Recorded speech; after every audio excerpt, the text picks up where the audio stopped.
If you are someone who second guesses things constantly, who goes in circles and can't get any clarity no matter how much you actually think about it, it might not be a decision problem. We kind of lie to ourselves. We think that logic or information is really what we need to make an easier decision. Decisions don't get easier when you have more information. It gets easier when you know yourself. Hi, welcome back, or if you're new here, hello, hi. I'm so glad you found me somehow on the interwebs. I'm recording this coming off of a high of a weekend, and I'm actually recording this on a Monday. I usually record it on the weekend, but this weekend was one for the books. The last few weeks in Raleigh has been probably some of the most exciting and fun weeks of my life. Last week, the Carolina Hurricanes won the Stanley Cup, and Raleigh absolutely lost its mind in the best way possible. There were watch parties all over the city. It started when they were in playoffs, so this has been going on probably for a little over a month now. There were watch parties everywhere. The bars were insane. We were at the bar when they won the Stanley Cup, which was so crazy. It was so much fun. There was so much camaraderie and community, and everyone was just so happy and in good spirits. The city was filled with passion.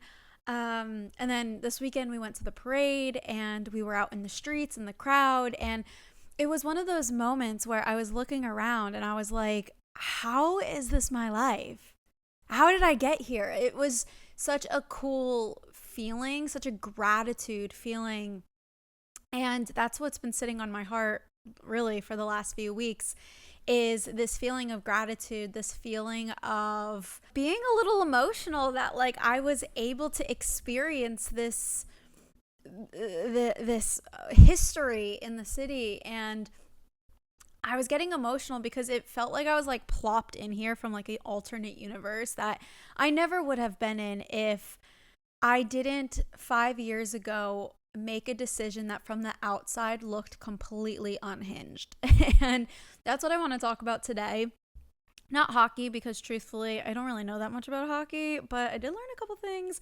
But I want to talk about why decisions feel hard and what was actually different about the decision that got me here in this moment that led me to kind of all of this. So the backstory is that this was back in 2021. 2021. I've been dating my boyfriend Ryan for 3 months, and he got a job offer out of state. So we were living in New Jersey, which is where I grew up, and that's where I lived my entire life, except for college. It's where my family was. It's where my family has always been. And so we were dating for 3 months, and he calls me one day and he's like, "You're not going to believe this. I just got a job offer in Charleston." And the backstory to this is that on our first date, one of the things we sort of kind of bonded over was that we both wanted to live in Charleston. So the fact that this actually even like was orbiting us and even like landed was just so kismet, so wild to think about. So when he called me, he was so over the moon excited because he was like, "This is literally what we said we wanted." Meanwhile, I'm like, "Are you sure?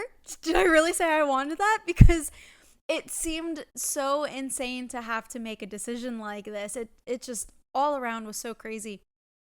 And I was like, now I have to make a decision about whether to go or not. I'm not capable of making that decision. What? I was so overwhelmed because it was insane that this was even like something that I was placed in front of me.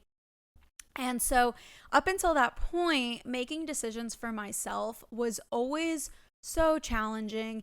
It was honestly, decisions were so hard and so scary for me because I was so scared of making the wrong decision like the entirety of my life. And it had reached the point of being so scary that I just avoided all decisions, which would not recommend. It made my life really small, which I didn't realize it at the time, but I stopped putting myself in situations where I needed to make decisions. I didn't realize it, and it's now kind of in the reflection of looking back. I was so comfortable playing it safe. I was so comfortable staying in situations that I didn't actually want to stay in, jobs that I hated, friendships that no longer fit, relationships that just weren't right.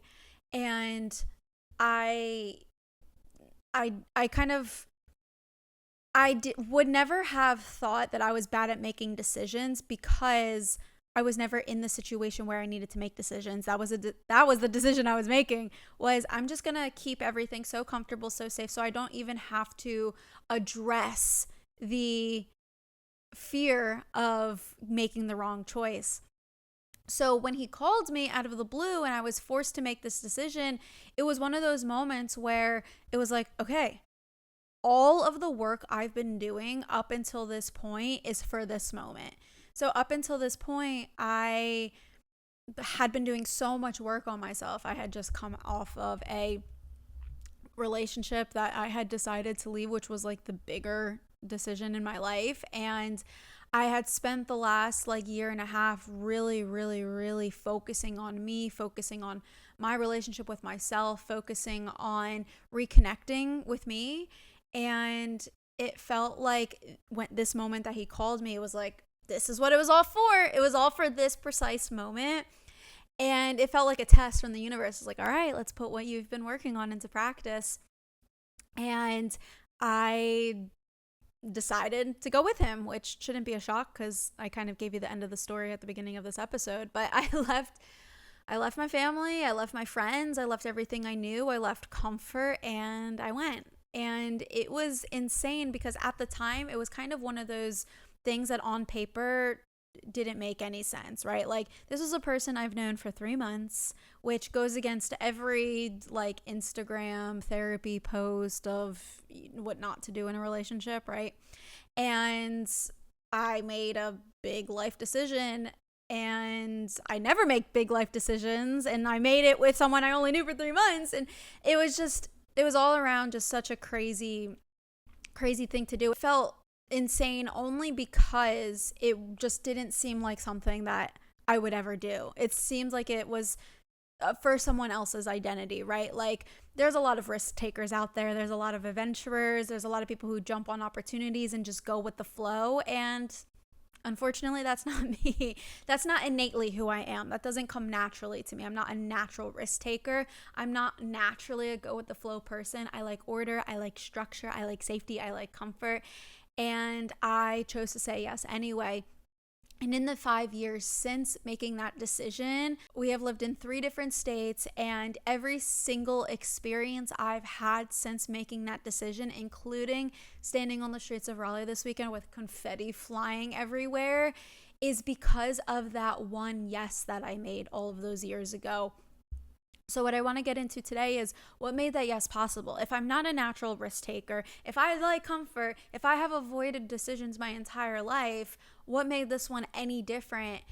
Because I've been thinking about that a lot, and a lot of people would be like, that was an act of bravery, or it was an act of love. You must have been so in love to make that decision. It wasn't that though. It wasn't bravery.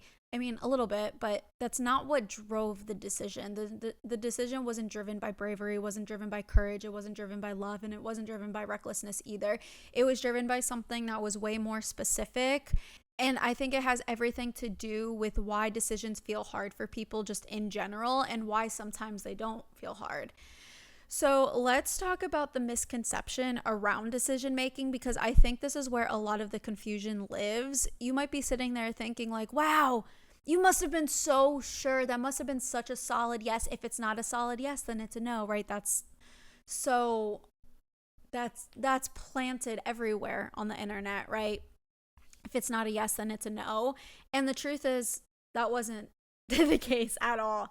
I didn't feel so sure. I didn't feel so certain, but it was still a yes. So let's get into the nuance of that all. When I was making the decision, I had all of the mental chatter, all of the fear that you can imagine, right? If you were to imagine yourself being placed in this situation, I'm sure you can think of some of the fears that would come up. That was all true for me. the mental chatter of like, what the heck am I doing? I never make decisions like this in my life. What if this doesn't work out? I technically don't really even know this person. What are people gonna think? My family's gonna freak out. All of that was there. It was so present. It was so loud even. And this decision was still a yes for me. And we have this idea, and I don't know where it comes from exactly, but it's very pervasive, that if a decision is the right one, it should feel easy. Like if you are actually aligned with something, there shouldn't be a lot of noise around it. The doubt should be quiet, the fear should be minimal, and if you're really in tune with yourself, you'll just know and it'll be obvious. Now, when you hear this, you might be refuting and you might be like, no, I mean, I guess I can see. But when you're in the moment, when you are in the moment, when you are faced with a decision, I can bet that the fear is telling you those things. The fear is telling you, oh my gosh, if it was really for me, there shouldn't be any doubt, or I should feel way more certain about this. And it's just not true. I want to gently but firmly push back on that because it's not true. And I think that story that we tell ourselves, that decisions feel easy when they're right, and if they don't feel easy, then that means that they're not right, is one of the things that keeps people the most stuck. We think that if we just make the right decision, that means there won't be any mental chatter, there won't be any doubt, any fear, or anything other than excitement, right? We equate good decisions with excitement, right? Like as if that's the measure of if a decision is right for you, or if it's an aligned decision for you. So if we have that belief, that means that any other emotion other than excitement or assuredness, that means that we must be making the wrong decision, or it might not be totally right for us, or it might be the wrong time. And that's just not how it works. We are such deep, nuanced beings, and so much reality exists in every single moment. Reducing a decision down to one emotion would be reducing our very experience as humans, and it's not the reality of what actually happens to us when we are faced with a decision. It's not the void of those thoughts and emotions that makes a decision easier to make. It's the groundedness you feel despite the doubts and the fears and the thoughts and the emotions. And that thing, that groundedness, that steadiness, that knowing, it comes from the relationship you have with yourself. And when that relationship isn't there, or when it's been quietly eroding, everything collapses onto the same level. So fear and knowing feel the same, doubt and signal feel the same. And when everything feels the same, of course decisions feel impossible because you don't know what you're actually listening to, right? Everything just sounds the same. And when I made that decision, yes, there was still fear. There was a shit ton of fear, but it was scary exciting, not scary no. And I was in tune with myself enough to know the difference between the two. The distinction between scary exciting and scary no is only available to you when you've built a certain relationship with yourself, because you learn how to tell those two things apart. You learn how to discern from those two things. They feel different energetically inside of you. It's sort of like, when you're, about to go on a roller coaster at an amusement park and your heart is pounding and you're like kind of a little terrified, but you're still kind of like really excited and buzzing about it. There's like an aliveness to it, right? There's still a little bit of fear, but it's not the same fear as if, I don't know, you were walking on a street in the middle of the night and it's pitch black out and you're in an alley or something, right? It's still fear, but it's energetically a different type of fear. Those two things feel different in your body, right? They feel different underneath the noise and underneath the mental chatter. And when you know yourself enough, you can feel that difference, even when everything on the surface is loud. Now, I gave you a pretty big contrast, right? An amusement park and walking in an alleyway and in the middle of the night are two very different things. So you can start to imagine and see that there is a contrast. Now, when you are so in tune with yourself, when you were so in tune with your body and how you feel certain things, you start to know the difference when that contrast isn't so huge. You start to know the difference between what feels like something you want to do and what feels like something you should be doing because of what society says or culture says or whatever it is. So the contrast is smaller in the day-to-day life, and when you have that relationship with yourself, you're actually able to get in tune with that granularity of the energetic differences between the two emotions. And the thing is, the distinction between scary exciting versus scary no, it's not something you can like think your way into knowing. It's not something you can Google at night, like, how does a yes feel? It's specific to you, and the only way you learn it is by actually spending time with yourself, by getting curious about your own inner experiences instead of just outsourcing every signal to logic or to what other people think or to what makes sense on paper. Because when you don't have that relationship with yourself, when you haven't really spent time learning your own signals, everything kind of collapses into the same feeling, right? That's kind of what I said. The fear and the knowing feel the same way. Doubt and intuition feel the same. It all just feels like noise. And when it all sounds like noise, you can't make a decision because there's no discernment between that's what this is, that's what this little part is. Nothing is compartmentalized, right? You're trying to hear something specific, but you don't know what frequency to tune into. And I think that is actually why so many people feel like they're bad at decisions. It's not that they can't decide, it's that they never really learned what their own yes feels like, what their own no feels like in their body specifically. So when a decision presents itself and shows up, they're trying to navigate it without a map. This is kind of why people tend to over rely on logic, because that's the only way they know how to make decisions. Like, if I can just think through it clearly enough, if I can weigh the pros and cons, if I can like map everything out, if I can have a scenario A, B, C, D, then I can kind of like see everything clearly. If I can get enough information, then I'll know. And logic is not bad. Logic does play a role. You can't make decisions without logic, right? So I'm not saying throw it out the window. I'm just saying logic alone is not enough. And that's what gets people stuck. That's what paralyzes people, is that they try to logic their way into decision making and they don't have this other part of decision making placed in their decision making process. And the reason why logic itself is not enough, and I'm going to bring in the subconscious mind into this, is that your subconscious programming is guiding your thinking whether you're aware of it or not. If someone in your conditioning, or if somewhere in your conditioning there is a belief that says you have to play it safe, or you can't do that, whatever that thing is, or you are only allowed to make a decision that looks like this, or you have to do things this way, your thoughts are going to follow that.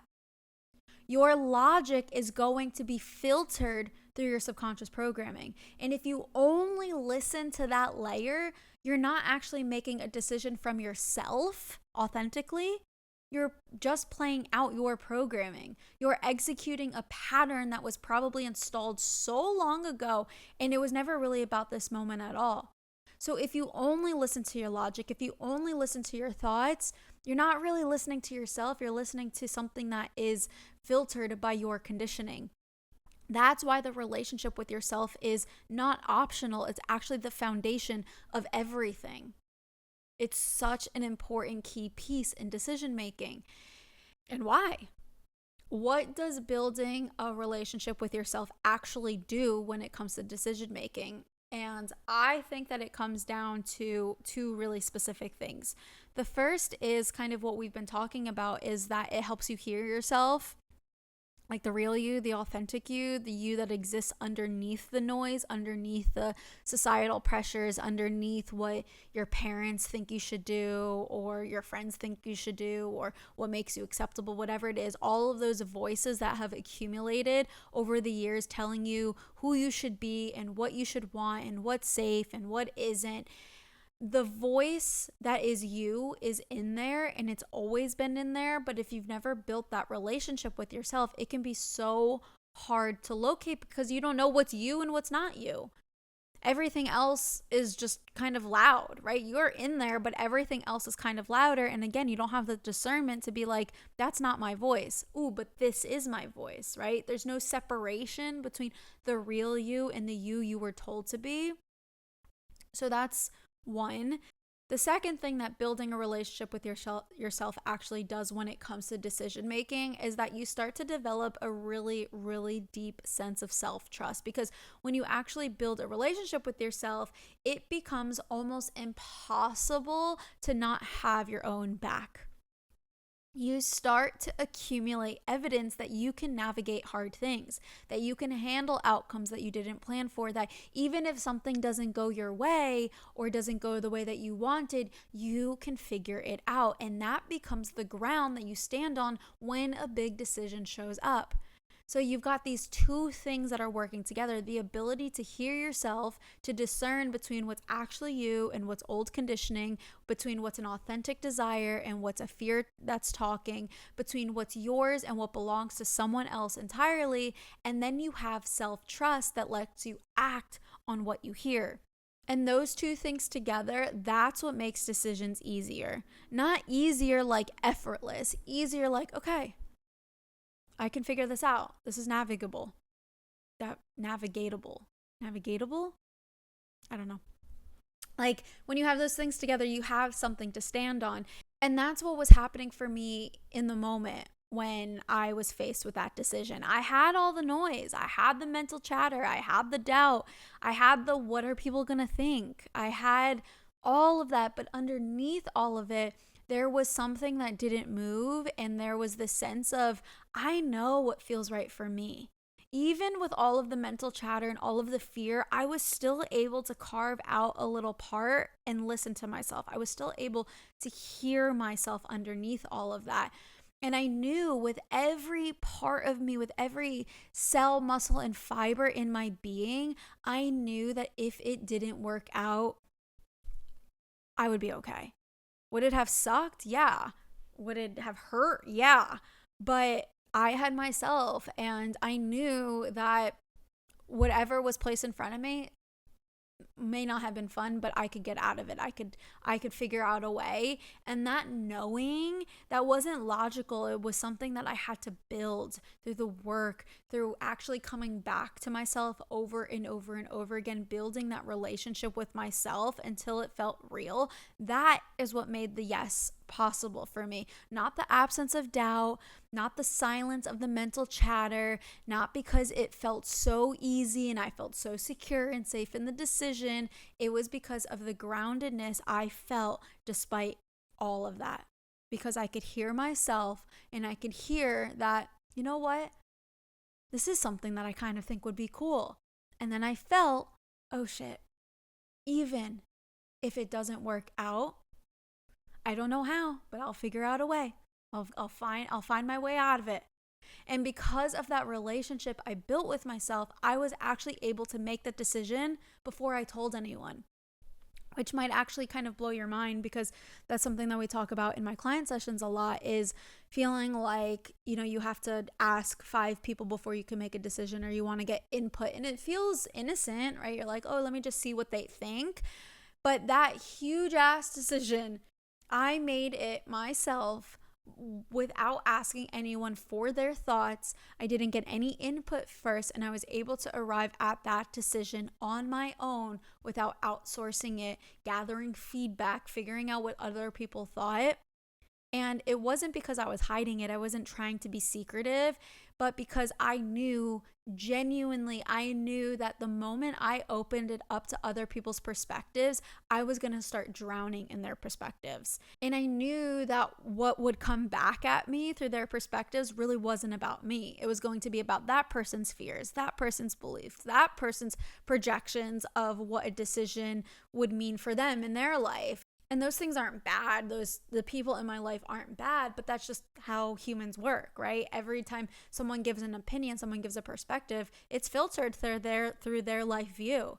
So what you're receiving is at times a lot less about you and a lot more about their perspective and how they see the world. It takes a certain skill for someone to be able to kind of push that stuff aside and be with you in your present moment and in your situation, and help you process through it through your lens. That's a certain skill, and it's a hard skill. Like, we don't learn that. And so if you have people in your life that are able to do that, that's amazing. That's great. But it's just not what comes naturally to humans, and that's fine. We just have to know that, and we have to be able to have the courage to be able to sit with ourselves and listen to ourselves intuitively then. And that's what I did. I didn't go to them because I was intentionally trying to keep them out. I just knew that if I opened it up to them, I was no longer listening to myself. I was listening to them. I knew that if I let them in before I was anchored in what I actually wanted, it would cloud everything and it would distort my thinking. And so I tuned in with myself first and I asked myself what I wanted, not what made sense, not what looked good on paper, not what was logical, because there were a lot of things about this that were not logical. Right? Even having to break my lease and pay all this money. And there were so many things that logic was just like, what? No, this doesn't make any sense. I couldn't defend that. I couldn't defend the logic to people, but I knew what I wanted and I knew what felt yes to me in my body. And when I sat with myself, I got my answer and then I made the call. And then that's when I told people. And so I wasn't telling people in the sense of like, hey, I don't know what to do. I was just kind of like, this is the decision that I made. Then at that point, because I was so sure about my decision, it didn't really matter what the feedback I got was, because I was no longer living in this like wavy, like insecure, like place. I was grounded in my assuredness of the decision because I was in tune with myself, and any feedback that came to me, I was like, okay, thanks for your feedback. But it felt like a sure thing inside my body. And that capacity to do that, to tune in before you tune out, to own and know your own yes before you go looking for someone else's permission or validation, that's the relationship. That's what it looks like to have a relationship with yourself in real time, in the moment. That's exactly how it plays out. So as we come to the end of today's episode, I just want to leave this with you, or leave you with this. If decisions do feel hard for you, if you are someone who sits in them forever, who second guesses things constantly, who goes in circles and can't get any clarity no matter how much you actually think about it, I want you to consider that it might not be a decision problem. It might be a relationship problem, the relationship with yourself, because the decisions don't get easier when you have more information. We kind of lie to ourselves in that way. We think that logic or information is really what we need to make an easier decision. Sometimes that is. I'm not negating that. Sometimes you do need more information. But you have to know when you're seeking for like the perfect logical framework for making a decision, and when you're outsourcing that sense of groundedness, assuredness, when you're outsourcing that, when you're using the framework to make the decision for you because you're so scared to make the decision for yourself. It gets easier when you know yourself, when you have that relationship with yourself, when you can feel you underneath the voice. It gets easier. It doesn't get easy because it is still hard, but it gets easier. And when you know yourself well enough to tell the difference between scary exciting and scary no, when you can trust that no matter what you choose, you have you, and that foundation, that knowing that you have you, has to be what the decision is built on. And it doesn't just appear. This is something that you work for, just like any other relationship in your life, with friends or your romantic relationships, relationship with your parents. The relationship with yourself is something you have to spend time on and something you have to cultivate in the same exact way. So if you're someone who feels like you kind of lost the thread, like you used to know yourself better than you do now, or you feel like you're making decisions that don't really feel like yours, or if you feel like you can't really hear yourself through all of that noise, if you can't really get a sense or get a grasp on what is the authentic you versus what is, the conditioned version of you, that's what my whole body of work is built on. So you're in the right place. The aligned decisions, the relationships that actually fit, the life that actually feels like yours, it starts here. Those are the discussions that my entire body of work is built around. So you are in the right place, and that's what I got for you. So if this resonated, send it to someone who might need to hear it, and send me a DM if you want to chat about it. I'd love to hear your thoughts, and I will see you in next week's episode.